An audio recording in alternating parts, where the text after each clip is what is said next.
An outline of my practice. Looking at the vampire myth through the lens of narrative to explore not only the cultural significance of the archetypal creature, but where it sits in the current socio-political climate that is post-pandemic.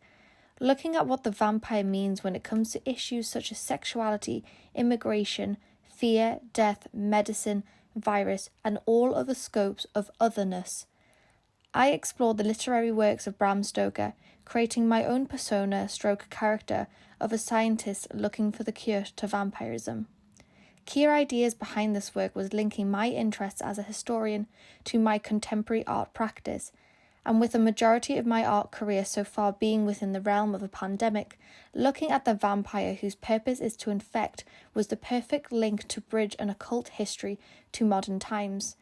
The materiality of my work lies within the context of found objects or repurposing objects, through manipulating of materials, through the use of staining fabrics and papers with natural dyes from plants, as well as pickling garlics in vinegars and creating an edible fake blood solution. I looked at all the different motifs that were used through the vampire's myth and history in order to create my own use of this as a material.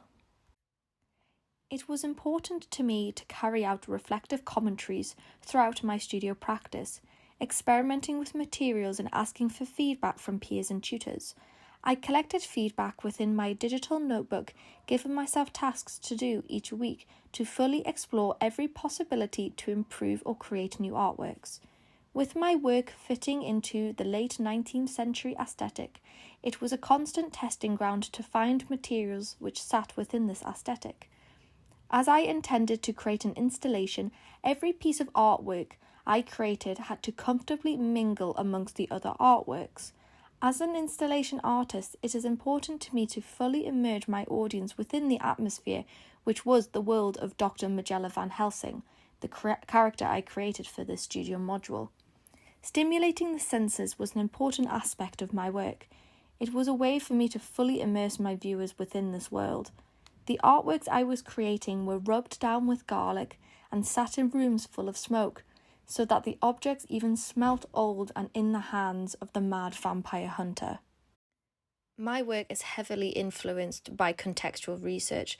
The materiality of my work reflects the media I was consuming, thus creating a flowing cycle of interpretive inspiration between research and art making.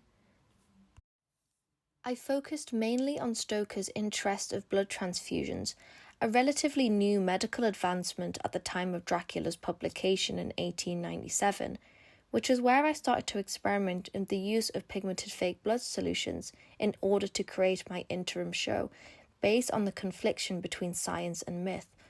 This solution was also utilized in my use of fabric manipulation.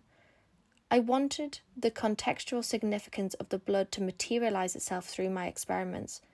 The development process, it was in all means messy, with the blood leaking all over my workspace, but the process of cleaning up the blood and the stains it left on books, paper, and even myself became a performative way to involve my body within my artworks, as fingerprints and motions of wiping become clear within the details of the fabric. Key turning points within my work. 1. Interim. My work doesn't sit within the traditional white cube gallery space, but rather it sits within its own curated room, which is a lot more grimy, grungy, and overall rather archival. Second was mid-year review. Mid-year review was a large turning point when it came to the materiality of my work. The body I had created and presented at Interim was a mod rock cast of my body sewn together with chicken wire, which was then interwoven with blood transfusion bags and IV leads, which did not sit within the carefully and delicately manipulated works I was also focusing on. The feedback was that the body didn't fit the 19th century aesthetic, but rather something softer and more vulnerable would work better to reflect the mental decay of Dr. Magella Van Helsing, which was narrated through a carefully scripted diary I had created for the character, which was over 300 pages long. I had to agree. The aim was to reflect research as well as the mental decline and overall vulnerability of this character I had created. But the work was hard and cold and hard to relate to, with it being the representation of a person.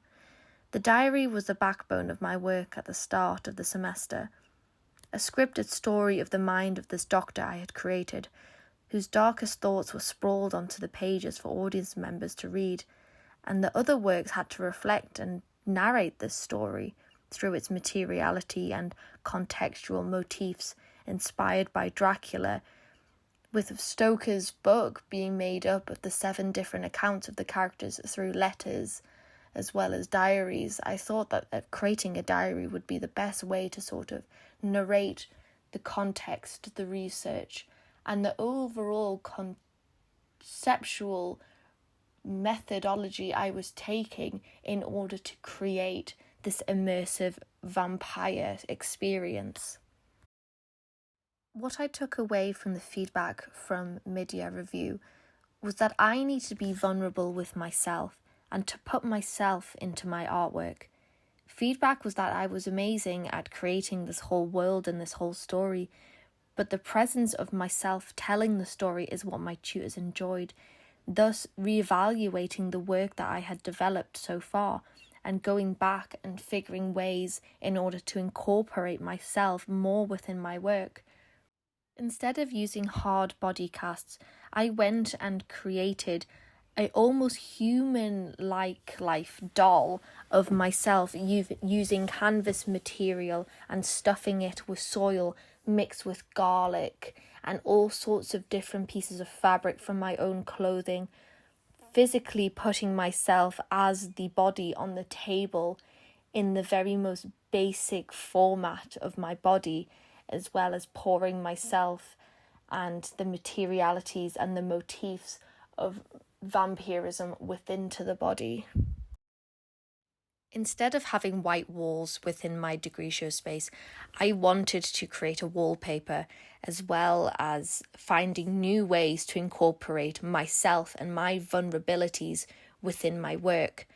The wallpaper that I wanted to create was using book pages from vampire texts which I had created, or vampire books that I had which were culturally significant when it came to the contextual research, as well as just part of the modern day vampire myth, that being Stephenie Meyer's Twilight series, as it was significant to a more contemporary audience, as well as a fun detail within the wallpaper, alongside Dracula, which was at the absolute epicenter of my research, as well as using Oscar Wilde's work. Why I used Oscar Wilde's work was because Dracula was inspired by Oscar Wilde's trial, Bram Stoker being a very close friend of Wilde's, and I wanted to have a physical way of visually telling the birth of the modern vampire legend by having Oscar Wilde books at the absolute epicenter of the wallpaper itself, and it bleeding into all these different